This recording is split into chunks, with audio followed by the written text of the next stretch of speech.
Hello, my astrology friends, and welcome to your November 2025 forecast. This is going to be for all 12 sun signs as well as your rising signs. And I'm going to do a little bit of an introduction into what to expect for November 2025, and then I will go into each sun sign stroke rising sign for November 2025. Before I do all that, please like the video. And please become a subscriber. It all helps to spread the word of astrology. Okay, let's get started with a bit of an introduction in what to expect for November 2025 for all of us. Okay, this is going to be what I would say a retrograde month. There's a lot of planets going retrograde. We have a Mercury retrograde to contend with. Oh yeah, sorry about that. We've also got Jupiter going retrograde for the first time since it's been transiting in Cancer. Saturn is also going retrograde, and that's gone back into Pisces. We've got Neptune and Uranus all going retrograde, and Chiron in Aries, of course, as well. We've also got a full moon. That's going to be on the 5th of November. And it's a supermoon, and it's at 13 degrees in Taurus. And on the 20th of November, we've got a new moon that's at 28 degrees in Scorpio, and that is going to be in opposition to Uranus. So although the supermoon of the 5th will get all the attention, the one to look out for is going to be the one on the 20th, because it's a new moon, and the new moon is going to be opposite Uranus in Taurus, because Uranus has now retrograded back into Taurus, making it a very unpredictable new moon with a little bit of chaos. And particularly if you've got a lot of Taurus or Scorpio in your chart, then this is going to really affect you. So we can already see that there's a lot of planets that are perhaps not working the way that they would like to. And the first thing I want to say is the Mercury retrograde. That starts off in Sagittarius. Now, that's in its detriment. It cannot function. It's like Mercury is going in too many different directions all at the same time, bringing in kind of chaos. Particularly, having said that, chaos within the realms of overseas travel. So to do with planes and stuff like that, anything overseas, that's going to cause problems. However, the good news is that on the 10th, it goes retrograde. That's not the good news. But on the 19th, it does go back into Scorpio, which does kind of nullify the kind of energy, the chaotic energy here. But here's another thing. Venus starts off in Libra, which is in its rulership, and then that will go, and around about the 7th, that will go into Scorpio, which, again, it's in detriment. So that planet cannot work. So, and what will happen is that it will begin to Venus and Mercury will kind of clash towards the end of the month a little bit here as well. And that means that you got this kind of conjunction that's going on. This is also amplified by Mars. That starts off in Scorpio, then moves around about the 4th to 5th into Sagittarius, which crosses over with the Mercury retrograde as well about 11th, 12th. So we've got these aspects that are quite difficult actually with planets in signs that don't really operate that well. So there's a lot of confusion that's going to come about in the world, in politics and economics and culture and how people get along with each other. It's a little bit of a troublesome month. Now, Jupiter, which rules all that Sagittarius energy, particularly the Mercury retrograde and the Mars at the beginning of the month, on the round about the 12th, starts to go retrograde for the first time since entering into Cancer in the late spring. And that starts off retrograde at 25 degrees here. So if you're under a Jupiter perfected year, then things might start to slow down or just take time out.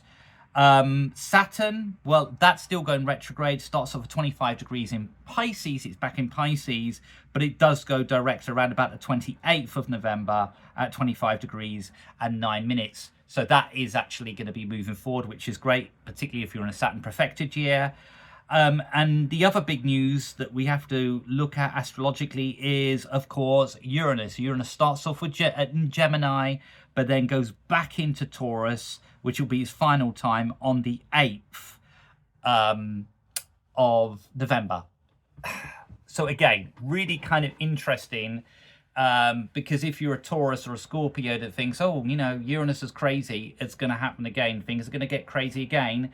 And then the other aspect that has just happened, that Neptune has also gone back into Pisces again, you know, bringing up that kind of astrological hangover of what we've experienced since 2011 in terms of, you know, social media and marketing and advertising and truth politics and all this kind of stuff that's very Neptune in Pisces is coming back in here. So again, that's the last dance of Neptune in Pisces before it moves back into Aries next year. So again, Pluto's going forward in Aquarius, that's good, and Chiron is going backwards in Aries, starts off 24 degrees, gets to 23 degrees. By the end, what does this all mean? You know, it's a kind of it's a bit of a funny month for us all, and particular certain signs have been affected much more. The 4 signs I really kind of would say that are affected are Taurus, Scorpio, Gemini, Sagittarius. Those are the signs that are really going to find this a bit of a tough month to some extent, or certainly a few obstacles are going to be in your way that you're going to have to sort of get through. So that's one of the first things that has to come through. And I think, you know, whenever we get a Mercury retrograde, it's always difficult, but I think it could be ultra difficult if it's in a sign that it starts off with, which is in detriment, which in this case is what's happening. That's when it becomes really kind of challenging. I think that this is going to be one of those months where it sort of feels like it's moving forward and then completely slows down here for us all. Okay, let's get on with the sun signs stroke rising signs. So I'm going to do start off with, of course, Aries sun sign and Aries rising for November 2025. Okay, Rams, let's talk about your ruler, Mars. Okay, it starts off in Sagittarius, which, you know, is in a fire sign like yourself, not a problem. You could do quite well with that. However, then it will move into around about the 4th to 5th. Sorry, let me go back. It starts off in Scorpio, which is in your solar 8th house, and then about the 4th or 5th, it will go into Sagittarius, which is a fire sign, and in your 9th house. So this is quite a strong energy about this month for you, Aries. Neptune and Saturn have left your sign of Zodiac, so you're kind of a little bit relieved. So it might sort of feel, even by the end of the previous month, October, okay, things are getting a little bit easier. I can kind of move forward and I can do stuff. And this month's quite optimistic for you. It's good for like planning stuff and being bringing in higher knowledge and spirituality and philosophy and training and teaching and you know, just learning things and taking things on board. Really kind of strong because your Mars is doing quite nicely. However, in that 9th house, we've also got a Mercury that starts off in the 9th house, retrograde, and then goes back into the 8th house, which is the house of what I call the therapeutic house. The 8th house is where we kind of really dig deep into our motivations and what makes us tick and what's important. So those kind of aspects really coming out very, very strong for you at this particular point. So there might be a kind of going back into how you feel about situations that have played out since the early spring of this year. But I think for you, Aries and Aries rising, I think it's going to be one of these months where you will feel like you're a bit more in control of than you have been, and you'll feel a little bit more optimistic, and that you will feel very much that you're in a position of there's less baggage around you, or that you're conscious and aware of. That means you can kind of plan things, move things forward, and get a lot done in a very, very short space of time. And that's one of the things that Aries loves. So I think this is a very strong month for you all. I just feel that you could be overly optimistic and not look at the details of things, projects, or things around you. And I think that's the thing that you need to be aware of during this particular month. Okay, let's go into Taurus. Taurus sun, Taurus rising. Challenging. Okay, first of all, the supermoon on the 5th. That's at 13 degrees in Taurus, near the middle of the sign. So if you're born around about the 3rd, 4th, 5th, 6th of May, or you're born on the sort of 4th, 5th, 6th, 7th of November, then you are going to be hit by this supermoon. And that brings up stuff to do with other people, and how other people deal with you, and you could be extremely sensitive around that time. It's also a closing off of how you deal with situations to do with other people, and things come up to the surface that means that you can kind of clear the decks here. Little bit of an unpredictable time. I have to move forward to the 20th of November because that's when a new moon is, but that new moon is going to be opposite Uranus, which has now gone back into Taurus, and so that jolt of that Uranian energy comes in around about the 7th, 8th of November, and we're back into Uranus territory, and we're back into that slightly unpredictable, chaotic energy, particularly if you're Taurus born right at the end of Taurus. That'd be kind of, you know, May the 19th, 18th, 19th and 20th of May, and then you know, life's about to get interesting again. If you're born before that, you might not experience that level of unpredictability, but it might be a little bit of reminder of what's been experienced over the last 7 years that you kind of go, well, I've seen that and been that. So it's a little bit of tidying up things from that last 7-year period and actually getting it fixated into your mind of what you've learned, what you've experienced, and how to move forward from that. But I would say for you Taurians, yeah, it's a little bit of a difficult time this month. It's a challenging time. It doesn't have to be if you respond with openness and not fixate on that this is a permanent kind of month that's going to go on for years and years and years, which Taurians have a capacity to do, and just go, this is a little bit of a bumpy ride and I will get through this, then you'll be fine. But particularly around the full moon on the 5th and the 20th, the new moon, those dates are a little bit tricky for you. But you know, what doesn't break you makes you stronger. Okay, Gemini Sun and Gemini Rising. Interesting, your ruler Mercury is retrograde, and it starts off in your opposing sign of Sagittarius, which means the relationship area of your life is going to come under scrutiny, I would say, and how you deal with other people and miscommunications. From the 19th, it goes back into Scorpio, which is your 6th house, which is your working environment. So you've got to focus on your working environment and how you deal with other people, particularly if you have your own business. Also health matters to do with how you look after your body and stuff like that. Yeah, Geminis are having a little bit of a big month actually here. They've also got Mars from the 4th entering into the 7th house, again reaffirming that idea about relationships and dealing with that, and they need to be a little bit careful that you know, they don't kind of they don't, you know, speak before they think kind of scenario, particularly with partners. They kind of listen and they take it on board and they go, okay, I get that and understand that, and reflect on that, and not to be too impulsive in that particular area. It won't do you any good at this particular junction of you know, where you are. It's that Mercury retrograde that sort of trips you up a little bit here. And if you're starting new projects or starting new things, maybe choose December to do it instead of November if you can. Just hold off, because this is a time when things might just not quite work in your favor. Okay, Cancer sun sign, Cancer rising. The first big news is Jupiter. Jupiter is now going to be retrograde for the next few months in your own sign, which happens around about 11th, 12th of November. So all that energy from June 9th of this year has been very outward, lots been happening. Now it's time to reflect on the last few months and the changes that you made, and the things that have come in, some of the wonderful things that come in, or maybe some things that have been promised that haven't quite delivered yet, and you're kind of going, is this really going to work for me? It's looking at those aspects and going, okay, I got that, and now I'm going to just withdraw my energy and take time out.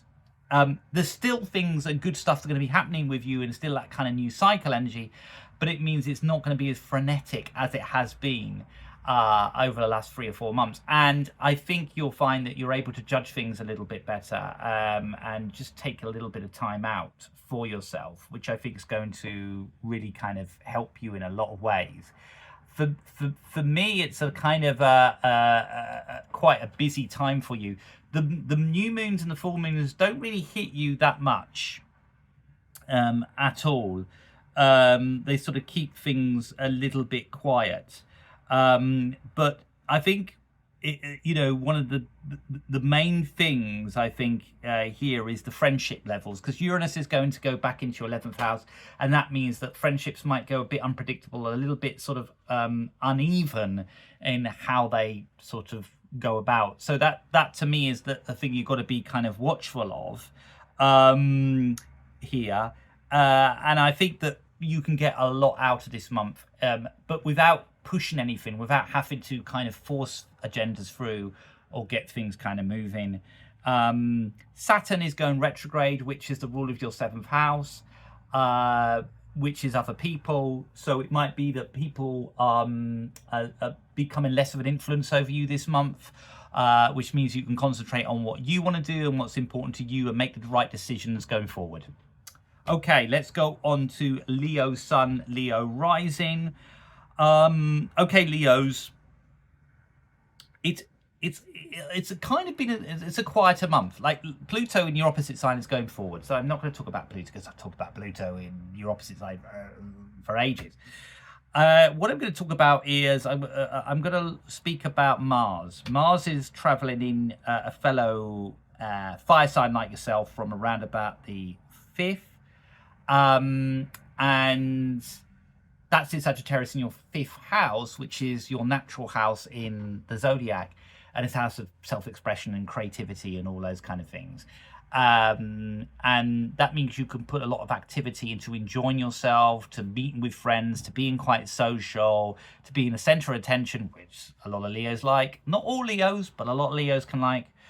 But also you can put a lot of energy into yourself, developing how you want to present you to the world. That means with your image. It also means that young people or younger people become important in making social connections, being creative.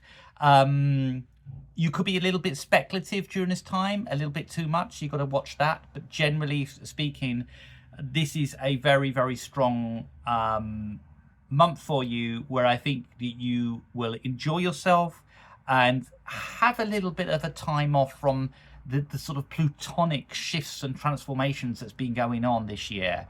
It's a well-earned break that you've got coming up for November. Okay, we go into Virgo Sun, Virgo Rising.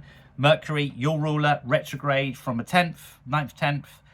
In Sagittarius, that's your 4th house, the house of the home. Things might come up to do with the family or the home, going back onto things that have needed to be sorted out in the past and haven't been.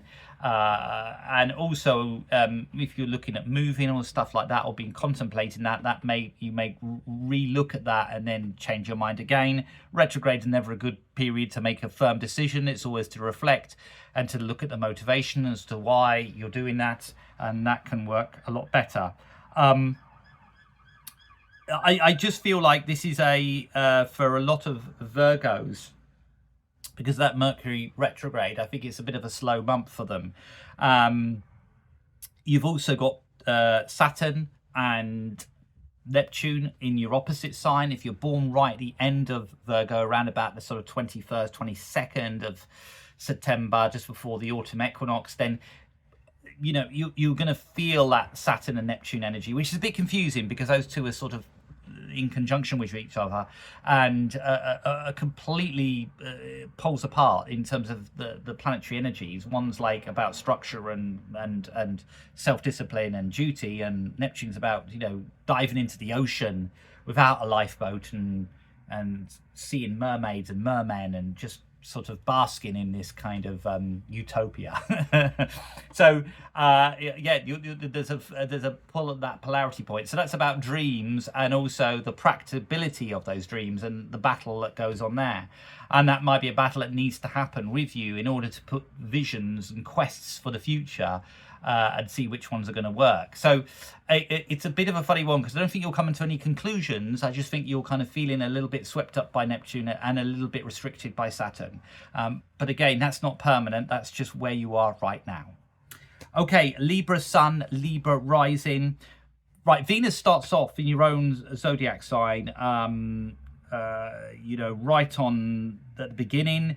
It then moves into Scorpio around about the 7th, which is not too happy, but that's your second house, which is the house of your finance, your house of your self-worth. So it complements the second house, Venus. So in one way, it shifts from one element to another, and that's quite good for you. However, you know, depends what we're spending money on. If we're spending money to sort of fill a void, then that's not good. If we're spending money for investment or projects, then that is good. And I think it's trying to choose which one it is, because with Venus, you'll want to spend money and you'll want to accumulate money and you'll want to think of different ways to get money. And then all of a sudden you might spend money on things that just because you feel a bit kind of like, oh, I need to pep up, or I need to feel like I'm valued. So, you know, spend money. It's looking at that. With Venus, you can be quite frivolous with money under that sort of jurisdiction here as well. And to be honest, you know, right at the start, Mars is also in the second house. So be careful about those 4 days with money and finances, that you're not too impulsive or, you know, put money down for a holiday that you can't afford, something like that. Just be aware. Take time out for that here for you. For the Librans. Librans find it sometimes difficult to decide. The Mercury retrograde is going to be in your 3rd house, so communication issues, but also going back on stuff that needs to be gone back on. And again, the way that you communicate is going to be changing this month. Okay, let's go into Scorpio Sun, Scorpio Rising. Big news, 5th of November. You've got the Supermoon at Taurus 13 degrees in your 7th house, so relationship stuff coming up at that time. And then the other big one is the 20th of November, when you've got a new moon in your own sign at 28 degrees, opposing Uranus. That's very unpredictable. This is a bit of a challenging month for you Scorpios. A lot coming up to the surface, a lot having to deal with, a lot of revelations as well with partnerships or other people. Have to be quite strong, have to be quite, dare I say, stubborn at times, and need to concentrate a lot of energy and resources on yourself as well. It's your, for a majority of you, it's your birthday month, which also, you know, the sun's shining on you, which always means that you cannot sort of hide in the shadows, which Scorpios do like to do, that you have to kind of continue to kind of, you're up front and you are seen and you are talked about. Scorpios don't like that. So it is a challenging month, but I think it's also a very positive in a lot of ways, because I think if there's things that you have not faced, or the things that have been in the background that you've kind of got, oh God, I got to deal with that, I got to deal with that. I think this is going to be the time when you will deal with that, and that's going to really kind of bring out a sense that you've achieved a lot by the end of this month. You just got to look out for that 20th, around about the sort of 19th, 20th, 21st. That's where it's a little bit crazy at that time. Okay, Sagittarius Sun, Sagittarius Rising. Okay, Sagittarius, right. Okay, Mercury, that starts off as a retrograde around about the 10th of November. So look out for that in terms of your communication skills in general. You've also got Mars joining you from around about the 4th to 5th in your own sign. This is a toughie, because you will want to go forward, you will want to plan stuff, and you will want to be enthusiastic, but you feel like you can't be, or you're stopped, or you're blocked. So you're constantly trying to sort of, it's like 1 step forward, 2 steps back with this particular energy of Mars and the Mercury retrograde, and they are kind of meeting together and by the middle of the month, and that's going to be quite challenging for you. Also, look out for the 20th of November. You've got a you know, you've got the new moon in your solar 12th house, but it's also got the Uranus factor opposing that, and that's going to bring up a lot of unconscious forces or things that you think that you've dealt with and haven't dealt with coming up to the surface. Sagittarius are in a little bit of a dilemma this month. Also, your ruler, Jupiter, is from the middle of the month retrograde in Cancer. So again, you know, it's one of those It's one of those months where you're going to want to push forward and you're going to make plans and be enthusiastic and everything else, but it's just not going to come off. Wait until the next month if you can. This is more of a month for planning more than anything, rather than actually doing and being action orientated. Take time out. But, you know, the challenge is you're not going to feel that, are you? You're just going to be pushing forward. Okay, Capricorn Sun, Capricorn Rising. Right, your ruler, Saturn, is going backwards in Pisces, but it does move direct on the 28th. So that will help you a lot, because you'll feel like, all right, okay, now things are happening here. Also, in your opposite sign of Cancer, you've got Jupiter also going retrograde around about 11th, 10th, 11th. That's in the relationship part of your chart, which basically means there's been a lot of expansion in that side of people coming into your life, and now it may be kind of, okay, does this make sense? Does this fit in with my life? There's this relationship or this connection, and how am I going to move forward with that, and what do I want, and looking at the motivations. Every time we have a planet retrograde, it's going back on something or going inner, and I think that since the early part of June, relationships and connections have expanded and people have brought in opportunities for you. Now it's like, okay, which ones work and which ones don't, and what do I want? Those kind of questions coming up an awful lot, which I think will be good for you and will kind of help in a big way. That Mercury retrograde, look out for it, because it's in the 6th house, which is the 6th house is the house of the working environment. So there might be a few confusions about work environments in terms of emails going missing, phone calls not receiving, or people not quite understanding how you're communicating or what your objectives are. So just be kind of aware of that. Think before you speak. Okay, Aquarius Sun, Aquarius Rising. Okay, Uranus is going back into Taurus, so Aquarian, so it's back into your 4th house, which is the house of the home, the family, property, the inner sanctuary of your inner workings. So there's a little bit of a step back from what's happened over the last 6 or 7 years to you, going back to sort of 2018, of that sense.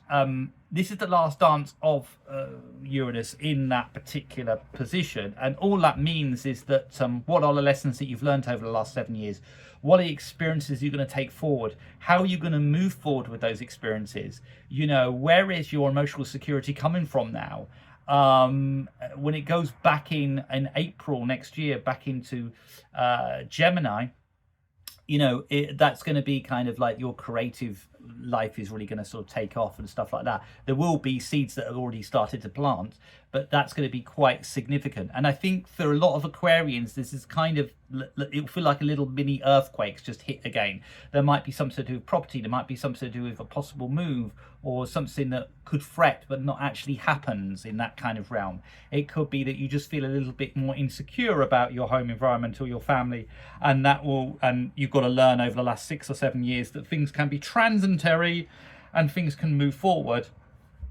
And again, where do you get your nurturing from if it's too embedded in the idea of the home, the family, or the tangible? Maybe it has to be to do with yourself and your development. What you give to others in terms of your individuality is going to be one of the main kind of things that come up during this particular time period. Also, this is accentuated on the 5th by the supermoon falling in that 4th house, and then on the 20th you've got a new moon with this opposite Uranus that's in the 10th house, which is the house of career. So look out for career developments coming up, a little bit unusual career developments and surprises coming up for you. Okay, Pisces Sun, Pisces Rising. Okay, Pisces, you've got Neptune and Saturn back in your own sign, so you might be feeling a bit wibbly and wobbly, but Pisces don't mind feeling that. But I think you might be thinking, I was kind of moving forward, and that I'm in repeat mode, back to where I've been before. So that's a little bit sort of like, I can't have that. I think for a majority of you, a lot of action is going to be with career decisions, making decisions. You've got Mercury retrograde in your 10th house. You've got Mars traveling in 10th house. So this is going to be the month where you make career decisions and you stick by them. And it's a new start for you all, and a kind of a sense of a fog clearing. And this is all being because of the last 2.5 years. If you look back the last 2.5 years, there will be a series of things that have happened to you career-wise that have got you to the point where you are now, where you can make decisions and be able to move forward, and opportunities have been presented to you. And look, you've always got a choice. You know, I say that fate and free will is interchangeable.